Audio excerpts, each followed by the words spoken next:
സർക്കാരിന്റെ ഭവന പദ്ധതിയിൽ വീട് നിർമ്മാണം തുടങ്ങിയവർ പണമില്ലാതെ ദുരിതത്തിൽ. കുമരംപുത്തൂരിൽ വീട് നിർമ്മിക്കാനായി ഉള്ള വീട് പൊളിച്ചവർക്ക് കയറി കിടക്കാൻ സ്ഥലമില്ലാത്ത സ്ഥിതിയാണ്. പണമില്ലെന്ന് അധികൃതർ. വിവിധ പഞ്ചായത്തുകളിലും മണ്ണാർക്കാട് നഗരസഭയിലും നൂറുകണക്കിന് പേരാണ് വീട് പണി പൂർത്തിയാക്കാൻ നിർവാഹമില്ലാതെ പ്രയാസം അനുഭവിക്കുന്നത്. ആദ്യഗഡുവായി 40,000 രൂപ ലഭിച്ചവർ നിലവിലെ വീട് പൊളിച്ച് തറകെട്ടി. സർക്കാരിന്റെ സാമ്പത്തിക സഹായം ഉടൻ ലഭിക്കുമെന്ന പ്രതീക്ഷയിലാണ് വീട് നിർമ്മാണം തുടങ്ങിയത്. മഴയ്ക്ക് മുൻപ് നിർമ്മാണം പൂർത്തിയാക്കണമെന്നായിരുന്നു ആഗ്രഹം. എന്നാൽ പലരുടെയും വീട് നിർമ്മാണം തറയിൽ ഒതുങ്ങി. രണ്ടാം ഗഡു ലഭിക്കാത്തതാണ് കാരണം. സ്വർണം പണയം വെച്ചും കടം വാങ്ങിയും വീട് പണി നടത്തിയവരും കഷ്ടത്തിലായി. രണ്ടാം ഗഡു അനുവദിക്കുമ്പോൾ വായ്പയും കടവും തിരിച്ചടയ്ക്കാമെന്നായിരുന്നു കണക്കുകൂട്ടൽ. പലരും 6 മാസത്തിലേറെയായി പഞ്ചായത്തിൽ കയറിയിറങ്ങാൻ തുടങ്ങിയിട്ട്. ഫണ്ട് വന്നില്ലെന്ന സ്ഥിരം മറുപടിയാണ് അധികൃതർ നൽകുന്നത്. ഉള്ള വീട് പൊളിച്ച് പലരും സമീപത്ത് തന്നെ ഷെഡ് കെട്ടി അതിലാണ് കഴിയുന്നത്. വാടകയ്ക്ക് താമസിക്കാൻ സാമ്പത്തിക ശേഷിയില്ലാത്തവരാണ് മിക്കവരും. മഴ പെയ്തതോടെ താൽക്കാലിക ഷെഡിലെ താമസം ദുരിതപൂർണമായി. എൻ്റെ വീട് പാസ്സായി കിട്ടിയപ്പോഴുള്ള ബുദ്ധിമുട്ട് ഇതാണ്. ഫണ്ടില്ല. വിയോനോട് ചോദിച്ചാൽ ഫണ്ട് വന്നാൽ തരാം. ആകെ കിട്ടിയ 40,000 റുപ്യ. ഇതുവരെ പൈസ കിട്ടിയിട്ടില്ല. 3 ഗഡു കഴിഞ്ഞ് നമ്മുടെ മെയിൻ സ്ലാബ് ഉറപ്പ് കഴിഞ്ഞ് തേപ്പ് തുടങ്ങി.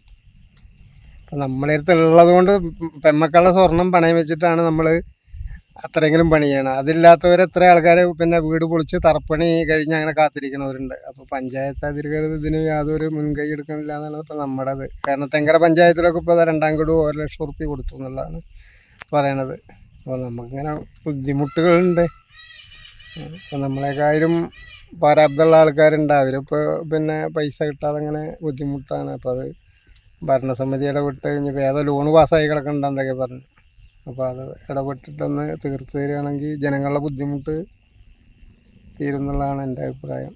നമുക്ക് ഭയങ്കര ബുദ്ധിമുട്ടാണ്. കാരണം ഇനി ഇവിടുന്ന് കരാറുകാരൻ ചോദിക്കുമ്പോൾ നമ്മൾ പൈസ കൊടുക്കണം. നമ്മൾ മൊത്തം കരാർ കൊടുത്തിരിക്കുക. കാരണം 13,00,000 റുപ്യ നമ്മൾ കരാർ കൊടുത്തിരിക്കുക. അത് ഇവിടുന്ന് കിട്ടുക അവർ തരുന്നത് 4,00,000 റുപ്യാണ്. അത് ഒരു ഗഡു 40,000 റുപ്യ ഇതുവരെ എനിക്ക് കിട്ടിയിട്ടുള്ളത്. അപ്പം അതിൻ്റെതായ ബുദ്ധിമുട്ടുകളുണ്ട്. അപ്പോൾ വിയ്യ പറയണത് ഫണ്ട് വന്നാൽ ശരിയാക്കി തരാം, വൈകിക്കില്ല എന്നാണ്. ഫണ്ടില്ലാത്തത് കൊണ്ടായിരിക്കാം.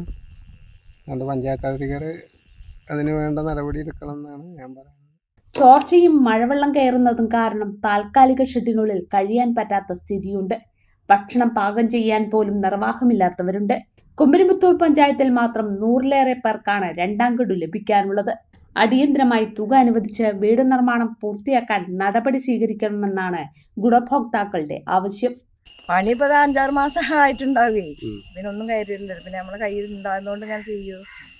പൊളിച്ച് കഴിഞ്ഞാൽ പിന്നെ 5-6 മാസമായിട്ടുണ്ടാകും പൊളിച്ചിട്ട്.